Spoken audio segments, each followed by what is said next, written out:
Hello everybody, my name is Andrew and you're watching State of War, where I cover modern weapons and everything war related. In this video I'm going to be going over the Precision Strike System, a new missile system designed to replace the old but still very potent ATACMS. By the way, I'm sorry if you hear dogs in the background, they probably saw an alien or something.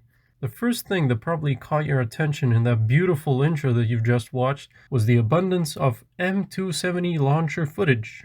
That was done because the Precision Strike System, in short PrSM, was designed as a plug-and-play system. In this case, you would replace the 6 MLRS missiles with 2 PrSM or 1 ATACMS with 2 PrSM missiles. This means that one PrSM missile is physically smaller than an ATACMS missile, but larger than an MLRS missile. By the way, all of these missile systems use the same launcher, and that's part of the plug-and-play system. A very interesting fact about this new missile system is the fact that it flies faster, longer, and more precise than the ATACMS, despite being smaller. This means that you can fit twice as many missiles in your launcher, launch them almost twice as far, and still manage to hit targets with the accuracy being under 10 meters. Guys, I'm telling you, this is a game changer, and I'm not the only one calling it that. I mean, the range of this thing is 500 kilometers or 310 miles. That's an upgrade of 200 kilometers compared to the ATACMS. I know it sounds like I'm trying to sell the missile to you, but imagine that, 200 more kilometers for a smaller missile, of which you can carry 4 specimen instead of 2? Yeah. Now, there is a downside. The warhead is significantly smaller. While ATACMS missiles can carry 500 pounds worth of day-ruining material, roughly the weight of a black bear, PrSM can only carry less than half of that. 200 pounds, roughly the weight of me at this moment. I don't see this as problematic since Ukrainians managed to inflict a lot of damage using warheads of the same size or even smaller.